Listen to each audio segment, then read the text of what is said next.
오늘 우리에게 주신 하나님 말씀은 신명기 4장 25절에서 31절까지 말씀입니다. 내가 그 땅에서 아들을 낳고 손자를 얻으며 오래 살 때 만일 스스로 부패하여 무슨 형상의 우상이든지 조각하여 내 하나님 여호와 앞에 악을 행함으로 그의 노를 일으키면 내가 오늘 천지를 불러 증거를 삼노니 너희가 요단을 건너가서 얻는 땅에서 속히 망할 것이라. 너희가 거기서 너희의 날이 길지 못하고 전멸될 것이라. 여호와께서 너희를 여러 민족 중에 흩으실 것이요 여호와께서 너희를 쫓아 보내실 그 여러 민족 중에 너희의 남은 수가 많지 못할 것이며 너희는 거기서 사람의 손으로 만든 바 보지도 못하며 듣지도 못하며 먹지도 못하며 냄새도 맡지 못하는 목석의 신들을 섬기리라. 그러나 내가 거기서 내 하나님 여호와를 찾게 되리니 만일 마음을 다하고 뜻을 다하여 그를 찾으면 만나리라. 이 모든 일이 내게 임하여 환난을 당하다가 끝날에 내가 내 하나님 여호와께로 돌아와서 그의 말씀을 청종하리니 내 하나님 여호와는 자비의 하나님이심이라. 그가 너를 버리지 아니하시며 너를 멸하지 아니하시며 내 조상들에게 맹세하신 언약을 잊지 아니하시리라. 아멘. 오늘도 영상으로 새벽 예배에 참여하신 여러분 모두에게 하나님의 귀하신 은혜가 함께 하시기를 간절히 소망합니다. 1969년 이 개봉해서 전 세계적으로 많은 사랑을 받은 영화 중에 사운드 오브 뮤직이라고 하는 영화가 있습니다. 아마 많은 분들이 성탄 특선 영화로 많이 보셨을 것 같은데요. 도레미송 같은 명곡을 많이 남긴 이 영화는 그 노래만큼이나 참 많은 명대사를 남겼습니다. 그리고 그 명대사들 중에 이제 이런 대사가 있습니다. 하나님은 한쪽 창문을 닫을 때 반드시 다른 한쪽 창문을 열어놓으신다. 시험 당할 즈음에 또한 피할 길을 내사 너희로 능히 감당하게 하시느니라 라는 고린도서 10장 13절 말씀을 아마 의도하고 이런 대사를 쓴 것 같습니다. 그런데 어느 날 이 대사를 보면서 이 대사에 이런 뜻도 되지 않을까라는 생각을 해보았습니다. 하나님은 죄의 어두운 방에 있을 때 그곳에서 나올 수 있는 다른 한쪽 창문을 열어두신다. 성경을 읽다 보면 느끼는 것이 하나님은 결코 죄를 용납하지 않으시고 죄를 지었을 때 반드시 그에 대한 심판과 징계를 내리시는 분이다라는 것을 우리가 느끼게 됩니다. 대표적으로 이 금송아지 사건의 이후에 다시 신의 산을 올라간 모세에게 하나님께서는요 자신에 대해서 이렇게 설명을 하십니다. 자, 출애굽기 34장 6절 7절 말씀. 여호와라 여호와라 자비롭고 은혜롭고 노하기를 더디하고 인자와 진실이 많은 하나님이라. 인자를 천대까지 베풀며 악과 과실과 죄를 용서하리라. 그러나 벌을 면제하지는 아니하고 아버지의 악행을 자손 3, 4대까지 보응하리라. 아멘. 이런 하나님이십니다. 그런데 언제나 이 성경 한 장, 심판에 대한 말씀 한 뒤로 한 장을 넘어가면은 그 뒤에 반드시 있는 이러한 말씀을 발견하게 됩니다. 바로 회개하여 살 수 있는 생명과 용서의 창문을 열어놓으신다 라는 것을 우리가 발견한다라는 것이지요. 자, 오늘 본문도 마찬가지입니다.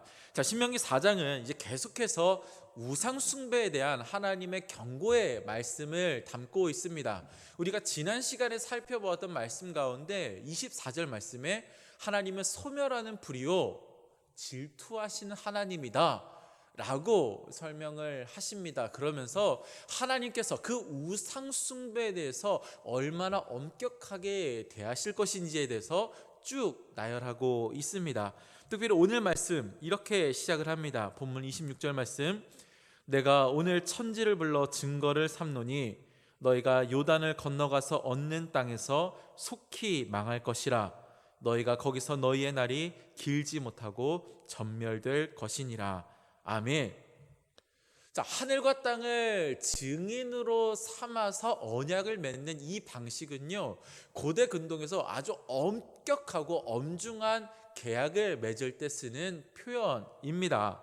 자, 그만큼 하나님께서는 우상 숭배에 대해서 엄중하게 대하실 것을 분명하게 말씀하고 계시는 것이고요. 실제로 기원전 586년에 이 계약, 하나님의 언약을 어긴 이스라엘 백성들이 그 땅에서 쫓겨나 바벨론 땅으로 포로로 잡혀가게 되는 이러한 일들을 통해 이 언약이 성취되었음을 우리가 알 수 있습니다. 자, 그런데 하나님께서는요, 이토록 엄중한 심판의 말씀을 하시고는 그 뒤에 이러한 말씀을 예비해 두셨습니다. 본문 29절 말씀. 그러나 내가 거기서 내 하나님 여호와를 찾게 되리니 만일 마음을 다하고 뜻을 다하여 그를 찾으면 만나리라. 아멘. 하나님의 뜻은 단지 심판하는 데에만 있는 것이 아니다라는 것이지요. 심판의 궁극적인 이유와 목표는 그 심판으로 인해 닫혀진 그 문에서 우리가 돌이켜 회개라고 하는 열려진 그 한쪽의 창문을 발견하게 하는 것, 그것의 이유와 목적이 있다라고 말씀하시는 것입니다. 그리고 이렇게 회개를 통해 하나님을 찾을 때 그는 마침내 하나님을 만나게 될 것이다 라고 약속하고 계십니다. 그리고 그때 그는 깨닫게 된다라는 거죠. 바로 심판과 징계로 인해 모두에게 잊혀진 것 같은 그때 하나님은 여전히 우리를 기억하고 계셨고 그 언약 가운데 우리를 돌보시고 있으셨다라는 것입니다. 오늘 보면 31절 말씀. 이 모든 일이 내게 임하여 환난을 당하다가 끝날에 내가 내 하나님 여호와께로 돌아와서 그의 말씀을 청종하리니 내 하나님 여호와는 자비하신 하나님이시라. 그가 너를 버리지 아니하시며 너를 멸하지 아니하시며 내 조상들에게 맹세하신 언약을 잊지 아니하시리로다. 아멘. 사랑하는 성도 여러분, 우리는 삶에서 종종 그 작은 죄악도 좌시하지 아니하시고 심판하시는, 또한 징계하시는 하나님을 만날 때가 있습니다. 여러분, 이것은 너무나 당연한 일입니다. 완전하신 빛이신 그분께는 작은 어둠도 용납될 수가 없기 때문이지요.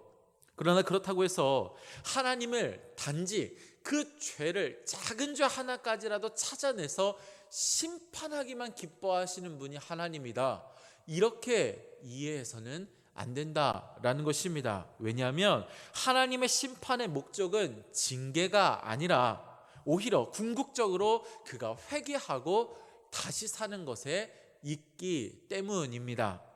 그래서 이 사실을 알았던 선지자 에스겔은 백성들에게 이렇게 선언합니다. 에스겔 33장 11절 말씀. 너는 그들에게 말하라. 주 여호와의 말씀이니라.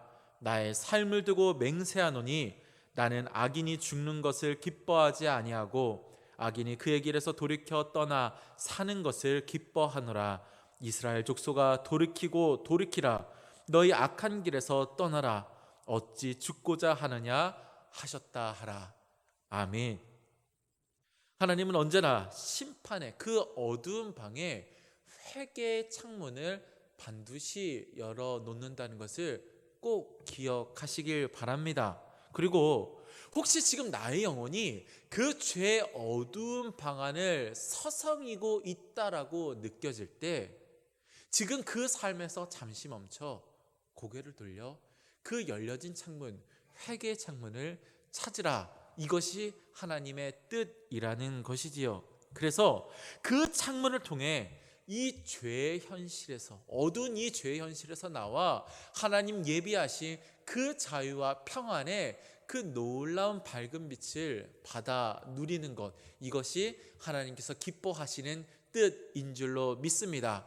바라건대 그 죄의 어두운 방 안에서 이제 고개를 돌리고 삶을 돌려 회개의 열린 창문을 통하여 주님께서 예비하신 그 자유와 평안을 받아 누리는 저와 여러분 모두가 될 수 있기를 주님의 이름으로 간절히 축원합니다. 함께 기도하겠습니다. 살아계신 하나님 감사합니다. 하나님, 때때로 우리는 그 죄의 어두운 방 안에서 이리저리 방황하며 낙심하며 실망할 때가 있음을 고백합니다. 그러나 하나님의 뜻은 그 어두운 방 안에 머무르는 것이 아니라 그곳서 고개를 돌리고 또한 삶을 돌이켜서 회개의 열린 창문을 발견하는 것, 그리고 그 창문을 통하여서 하나님 예비하신 그 자유와 평안의 밝은 빛 가운데 돌아오는 것, 이것이 하나님께서 기뻐하시는 뜻인 줄로 믿습니다. 하나님, 어두운 그곳을 돌이켜 하나님의 그 회개의 창문을 통하여 밝은 빛 가운데 나아갈 수 있는 우리 모두의 삶이 될 수 있도록 주님 도와 주시옵소서. 특별히 삶의 여러 가지 문제들, 어려움 가운데 신음하고 있는 사랑하는 주의 자녀들 있는 줄로 믿사오니 한 사람 한 사람 마음에 주님 찾아가시어 신방하시고 또한 그 마음에 위로와 격려와 다시금 일어날 수 있는 힘을 공급하여 주사 이 퍽퍽한 현실 가운데 정말 하나님께서 허락하여 주신 그 의롭고 고든 길 정말 올바르게 감당할 수 있는 우리 모두가 될 수 있도록 주님 도와 주시옵소서. 지금도 그 열린 창문 가운데 우리를 오라 말씀하시는 우리 구주 예수 그리스도의 이름으로 기도합니다. 아멘.